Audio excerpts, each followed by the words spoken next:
வணக்கம். இன்றைய முக்கிய செய்திகள்.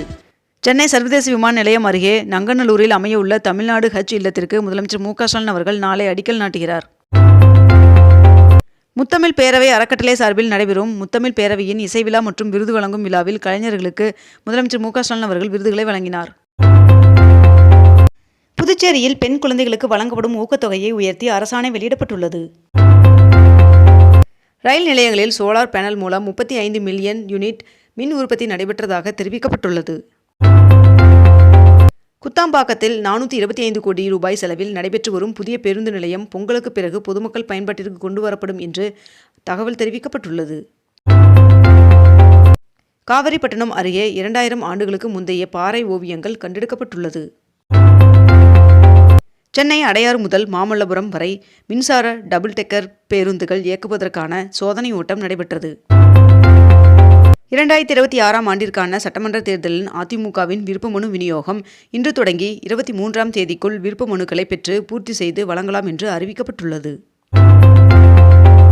ராஜீவ்காந்தி சாலை வழித்தடத்தில் உள்ள பகுதிகளை சென்னை மாநகராட்சி எல்லைக்குள் கொண்டு வருவதற்கான முன்மொழிவை உயர்மட்ட குழு ஆய்வு செய்ய தொடங்கியுள்ளது.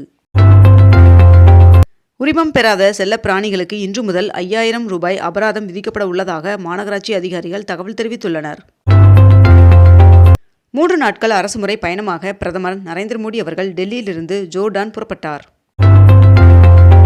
22 கேரட் ஆபண தங்கத்தின் விலை சவரனுக்கு 720 ரூபாய் அதிகரித்து 1 சவரன் 99,680 ரூபாயாகவும் 1 கிராம் 12,460 ரூபாய்க்கும் விற்பனை செய்யப்பட்டு வருகிறது.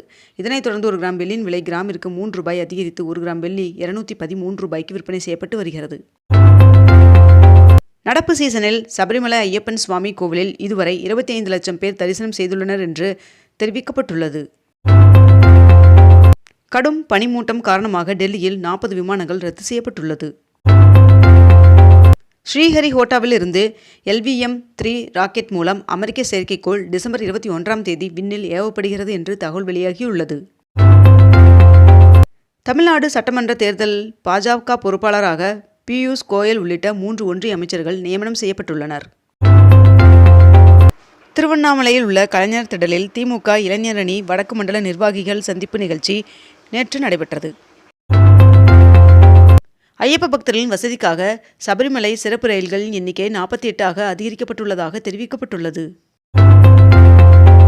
ஈரோட்டில் வருகின்ற 18ஆம் தேதி நடைபெறும் தாவேகா தலைவர் விஜய் அவர்களின் தலைமையில் மக்கள் சந்திப்பு நிகழ்ச்சிக்கு மாவட்ட SP அனுமதி வழங்கியுள்ளார் என்று தகவல் வெளியாகியுள்ளது.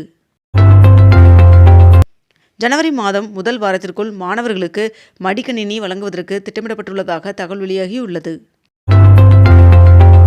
சென்னைக்கு குடிநீர் வழங்கும் செம்பரம்பாக்கம், புழல், பூண்டி உள்ளிட்ட மேற்கண்ட இந்த 5 ஏரிகளில் 95% நீர் இருப்பு உள்ளதாக தகவல் வெளியாகியுள்ளது. சென்னை பனையூரில் விருப்ப மனு விநியோகத்தை அன்புமணி அவர்கள் தொடங்கி வைத்தார். டிசம்பர் மாதத்தில் கூடுதலாக 275 விமானங்களை இயக்க தயார் என்று அரசிடம் ஏர் இந்தியா நிறுவனம் தகவல் தெரிவித்துள்ளது. புதிய தலைமை தகவல் ஆணையராக ராஜ்குமார் கோயல் அவர்கள் நியமிக்கப்பட்டுள்ளதாகவும் இன்று பதவியேற்க உள்ளதாகவும் தகவல் வெளியாகியுள்ளது. கடலோர தமிழகத்தில் இன்று முதல் மழைக்கு வாய்ப்புள்ளதாக வானிலை மையம் தகவல் தெரிவித்துள்ளது. பீகாரில் இளைஞர் நலன், வேலைவாய்ப்பு, திறன் மேம்பாடு, உயர்கல்வி மற்றும் விமான போக்குவரத்து ஆகிய 3 புதிய துறைகளை உருவாக்க அமைச்சரவை ஒப்புதல் வழங்கியது. திருவள்ளூர், காஞ்சிபுரம், விழுப்புரம், திருவண்ணாமலை, கிருஷ்ணகிரி, ராமநாதபுரம் ஆகிய 6 மாவட்டங்களில் புதிய ஊராட்சி ஒன்றியங்கள் உருவாக்கி தமிழ்நாடு அரசு அரசாணை வெளியிட்டுள்ளது. தமிழகத்தில் தேர்தல் கூட்டணி தொடர்பாக காங்கிரஸ் கட்சியின் நிலைப்பாட்டை உறுதி செய்ய தமிழகம், புதுச்சேரி காங்கிரஸ் முக்கிய நிர்வாகிகளுடன் ராகுல் காந்தி அவர்கள் இன்று ஆலோசனை நடத்துகிறார் என்று தகவல் வெளியாகியுள்ளது. தமிழ்நாட்டில் விடுபட்ட தகுதியுள்ள பெண்களுக்கு மகளிர் உரிமைத் தொகை கண்டிப்பாக வழங்கப்படும் என்று முதலமைச்சர் மு க ஸ்டாலின் அவர்கள் உறுதியளித்துள்ளார். டெல்லியில் காற்றின் தரக்குறியீடு மோசமாக உள்ளதால் கிராப் 4 என்ற நிலையிலான கட்டுப்பாடுகள் அமல்படுத்தப்பட்டுள்ளது. அத்தியாவசியம் அல்லாத சரக்கு வாகனங்கள் நகருக்குள் நுழைய தடை விதிக்கப்பட்டுள்ளது. வந்தே பாரத் ரயில்களில் இனி உள்ளூர் உணவு வகைகள் வழங்கப்படும் என்றும் எதிர்காலத்தில் படிப்படியாக இது அனைத்து ரயில்களுக்கும் விரிவுபடுத்தப்படும் என்றும் ஒன்றிய ரயில்வே அமைச்சர் அஸ்வினி வைஷ்ணவ் அவர்கள் தெரிவித்துள்ளார். இடமாற்றம் செய்யப்பட்ட நீதிபதி நிஷா பானு அவர்கள் வருகின்ற 20ஆம் தேதிக்குள் கேரள உயர்நீதிமன்றத்தில் பதவியேற்க வேண்டும் என்று ஜனாதிபதி உத்தரவிட்டுள்ளார்.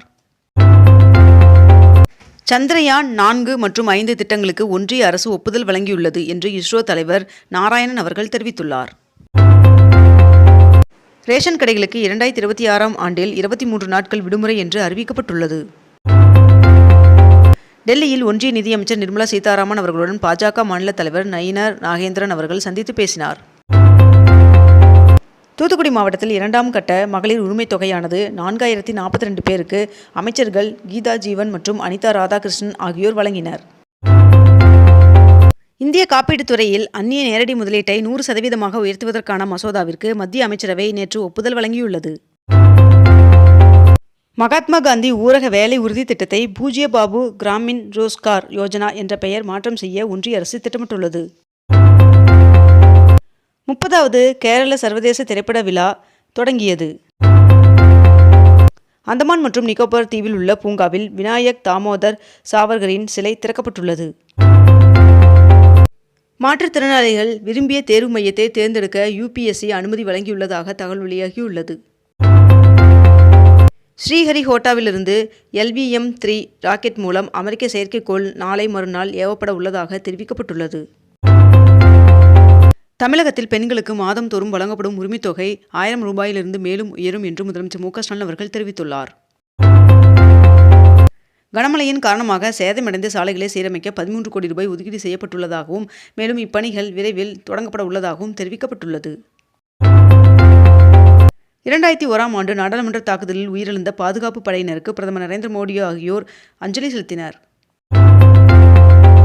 கொல்கத்தாவில் தனது 70 அடி சிலையை கால்பந்து ஜாம்பவான் மெஸ்ஸி அவர்கள் திறந்து வைத்தார்.